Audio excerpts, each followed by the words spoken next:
Welcome to lecture on console input output part 2 by Ravi Prakash Mathur, Senior Lecturer Mechanical Engineering Department, Government Polytechnic College, Jodhpur.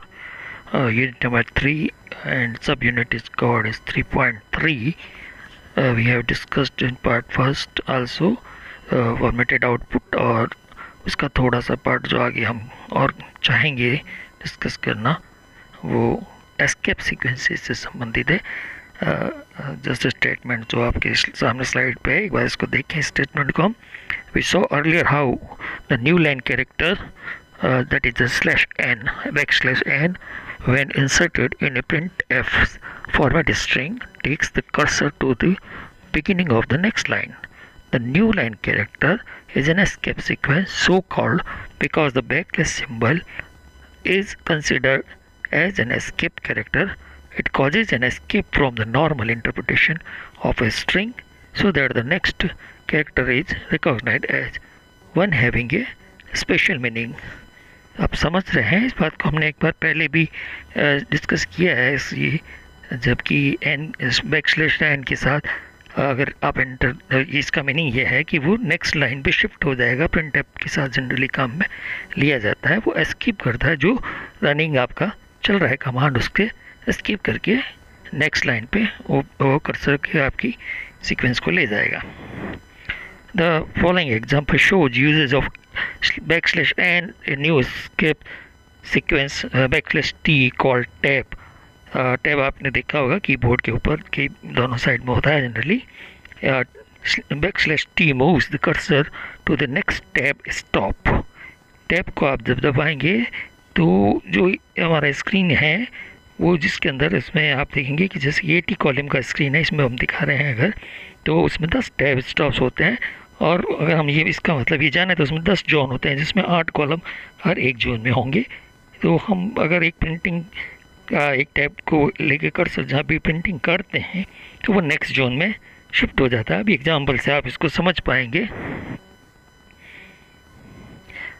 देखिए ये जैसे एक example यहाँ पे आपके इसको समझाने के हिसाब से लिखा गया है कि जो नॉर्मल प्रोसीजर है, अगर हमें स्टैंडर्ड इनपुट आउटपुट हेडर्स की लाइब्रेरी से काम लेना है तो हम इंक्लूड फंक्शन के साथ में इसको सबसे पहले कोड करते हैं। और वाइड आप देखेंगे कि वाइड मेन, ये बात आप हमारा लेफ़्ट जो है ब्रेस शुरू हुआ है मेजर जो नॉर्मल प्रोसीजर हम काम लेते रहे हैं। प्रिंटफ में अगर आप देखें यू के बाद अगर वर्ड एक इन्वर्टेड कॉमा के अंदर यू आया है और उसके बाद अगर हम देख रहे हैं कि बैकस्लैश टी यानी कि टैब इसके अंदर यूज़ होगा, उसके बाद मस्ट, इसी प्रकार से यहाँ पे अगर हम देखेंगे you must be crazy in to hate this book, इस प्रकार का सेंटेंस अगर हम लें तो इन टैब्स के कारण क्या आउटपुट हमारे सामने आने वाला देखेंगे कि एक तरह से हमने यहाँ 4 जोन दिखाए 10-10 के। और अगर यू के बाद अगर टैब फंक्शन हमारा आ रहा है तो यू जो आप देख रहे हैं 3 कॉलम का उसने ऑक्यूपाई किया है 0 1 2। और अगर थर्ड, अगर हम इसके बाद अगर टैब को हमने इंट्रोड्यूस किया है बैकस्लैश टी को, तो हमारा जो मस्ट नाम का जो भी नेक्स्ट सेंटेंस है वो पूरे आप देख रहे हैं कि टिप्स पूरे करने के बाद आगे निकल रहा है। यानी कि 9 पे हम देख रहे हैं, ये यहाँ पे ज़रा हम देख रहे हैं कि ये 8 से वापस शुरू हो रहा है। यानी कि हम यहाँ पे देख पा रहे हैं कि 0 से चूँकि शुरू हुआ है इसलिए ये आगे जाके इस पर 1 2 3 और 4 जोन इसमें बनाए हुए हैं, आप देख पा रहे हैं। तो ये you must be crazy to hate this book, इस प्रकार से ये लगातार हम देख पा रहे हैं कि जैसे 2 को भी अगर जब भी हमने यहाँ पे अगर मान लीजिए 2 के बाद दिया है सेकंड लाइन जो दिख रहा है हम बैकस्लैश के इसके बाद अगर दिया तो हेट कहाँ से शुरू हो रहा है, वापस 8 यानी कि 0 से लेकर 7 तक के का जो जोन है वो पूरा छोड़ा हुआ है। और उसके बाद 8वें जो कॉलम हम देखते हैं वो एक तरह से उस पर आगे वो कुल 8 कॉलम लेफ़्ट होने के बाद अगले कॉलम पे वो शिफ्ट हो रहा है। और इसी प्रकार आप देख पा रहे हैं अगर हम मस्ट के बाद बी को हम देखें तो वो भी आप देखेंगे कि 8 के बाद 8901 4 कैरेक्टर्स, 2 3 4 5 4 कैरेक्टर्स, और उसके 8 कैरेक्टर्स छोड़ के बी उसमें स्टार्ट होगा। इसी प्रकार बी के बाद अगर है टैब कैरेक्टर हमने देखा है तो ये कंटिन्यूसली हम देख रहे हैं।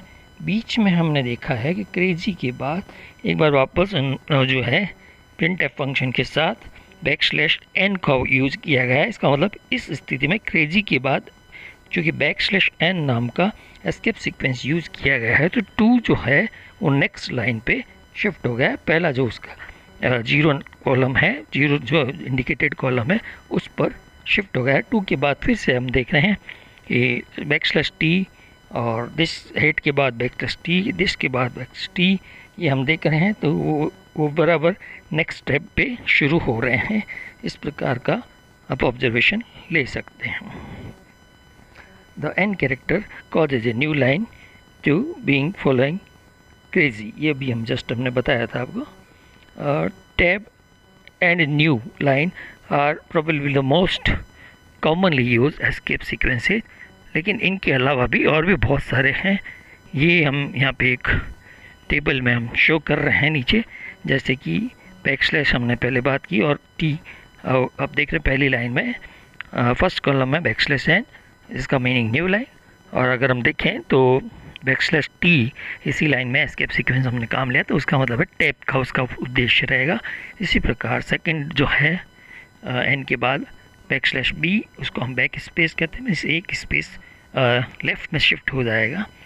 हम देख रहे हैं फॉर्म फीड के लिए f, सिंगल कोट के लिए \, के साथ सिंगल कोट, डबल अगर स्पेस दिए हुए हैं तो \, वो इंडिकेट करते हैं टैब का बताया, और अगर \, के साथ r है तो कैरीज रिटर्न फंक्शन काम करता है, a होने पे अलर्ट करता है, और हम देख रहे हैं कि 2 इन्वर्टेड कोमा क्लोजिंग पॉइंट वाले दिखाए तो डबल कोट्स को इंडिकेट करेगा।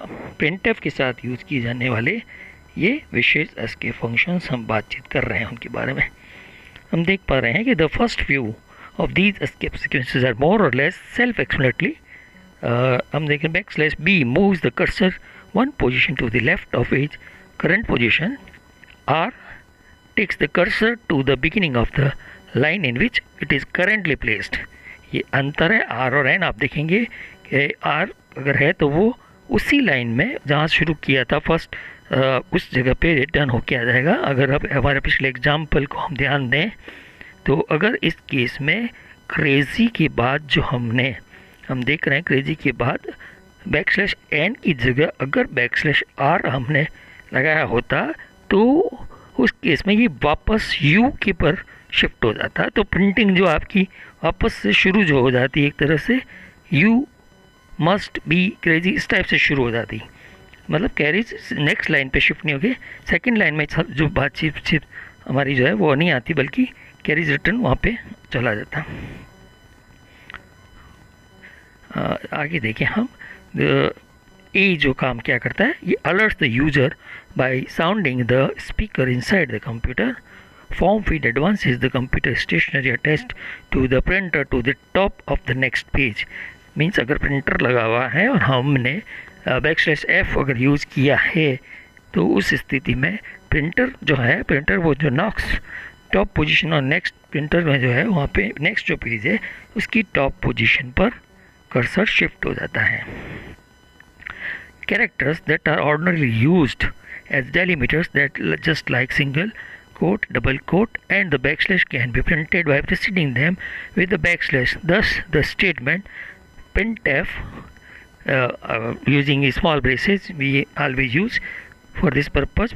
The double inverted comma is used। यहाँ पे देखें हम each word के पहले फिर comma करके \, double quote, let us do it, वापस \, और double quote से बंद। तो हम देख पा रहे हैं इसमें आउटपुट किस प्रकार से प्रिंट होगी, ये हम देख पा रहे हैं। अगर आप पहला डबल लेफ़्ट जो ही के पहले डबल कोट देखें और लास्ट में एक और डबल कोट है तो ये एक्चुअल में इंडिकेट करते हैं कि ये पूरी डबल कोट के बिना ये चीज़ प्रिंट होगी।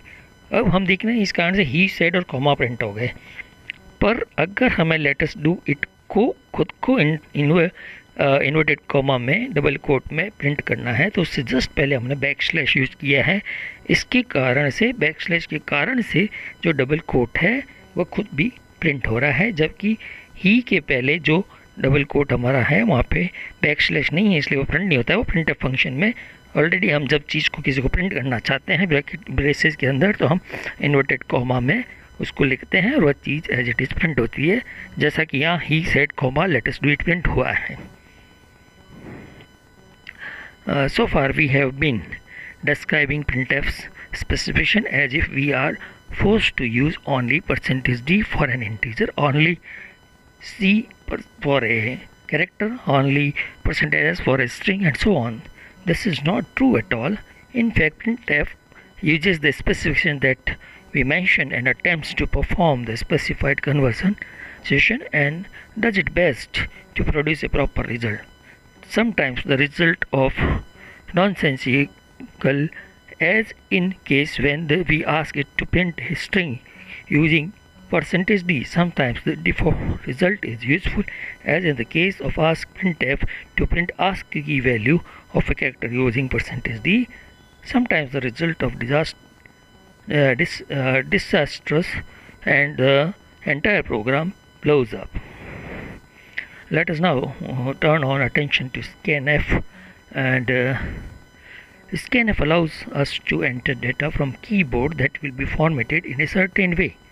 पहले भी बात कर रखी है, scanf फंक्शन का यूज़ करने का मतलब है किसी फॉर्मेटेड फॉर्मेट में हमको डेटा इनपुट कीबोर्ड से देने पड़ेंगे।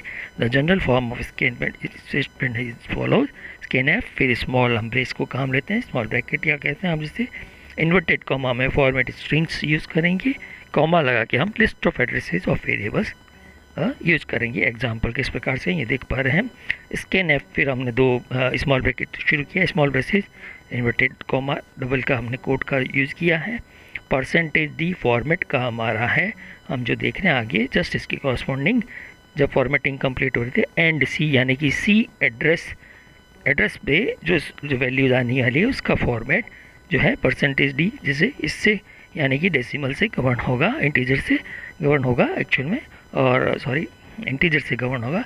इसी प्रकार से हम देख रहे हैं एंड ए हम देख पा रहे हैं सेकंड वेरिएबल के रूप में एड्रेस जो हम देख रहा है, तो एड्रेस ए जो हमारा है उसमें जो वैल्यूज़ है वो चूँकि हमने डी के बाद एफ का फॉर्मेट यहाँ पे दिखाया है, तो यानी कि फ्लोटिंग वैल्यू रियल वैल्यूज़ वहाँ पे स्टोर होंगी। इसी प्रकार हम जो लास्ट में देख रहे हैं एंड सी एच, यानी कि हम जो कैरेक्टर्स सी एच एड्रेस पे स्टोर करना चाहेंगे उनका फॉर्मेट जो हम देख रहे हैं scanf में एफ के बाद %c, यानी कि जो हम फॉर्मेट्स कैरेक्टर के लिए काम में लेते हैं उसी को हमने यहाँ पे इंडिकेट किया है। Note that we are sending addresses of variables. Addresses are obtained by using ampersand, जो हमने पहले भी आपको बहुत बार कहा है, द एड्रेस ऑफ ऑपरेटर, इसके अंदर इसको हम कहते हैं इसको to scanf function. This is necessary because the values received from keyboard must be dropped into variables corresponding to these addresses. मतलब मैंने आपको कहा था कि आप वैल्यू जैसा वहाँ पे पहले एम्परसेंड के साथ यहाँ पे अगर हम देख रहे हैं C है जिसका की फॉर्मेट हमने %d हम देख रहे हैं यहाँ पे लिखा हुआ है, तो एड्रेस जो हमारा C है वहाँ पर जो वैल्यूज़ कीबोर्ड से स्टोर होगी उनका फॉर्मेट इंटीजर रहेगा। और हमने यही कहा था एड्रेस जो ए है हम देख पा रहे हैं यहाँ पे वहाँ पे वैल्यूज़ फ्लोट के रूप में स्टोर होगी, तो address of C H, address of A, address of C, ये चीज़ें यहाँ पे हम देख पा रहे हैं।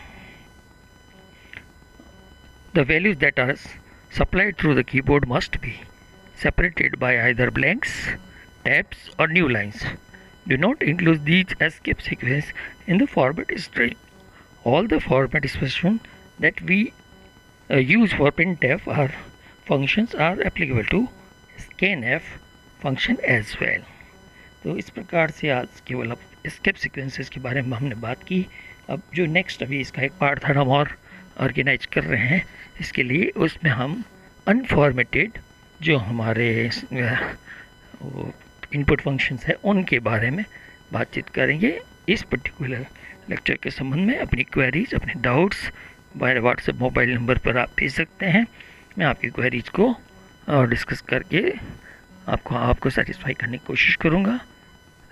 ई लेक्चर्स भी हमारे वैसे शुरू हो चुके हैं, डायरेक्ट ई लेक्चर्स, पर ज़्यादातर अभी इन दिनों में कई बार काफ़ी लोग जब लीव पे होते हैं तो वो कॉरस्पॉन्डिंग लेक्चर नहीं हो पाता है। तो जो कुछ भी वीडियोज़ अपलोड किए जा रहे हैं वो हम ई लेक्चर्स के समय भी आपको वापस रेफ़र करेंगे। यही मैटर हम आपको ई लेक्चर्स के दौरान समझाएंगे और ये वीडियो का लिंक भी आपको सेंड करेंगे। Thank you.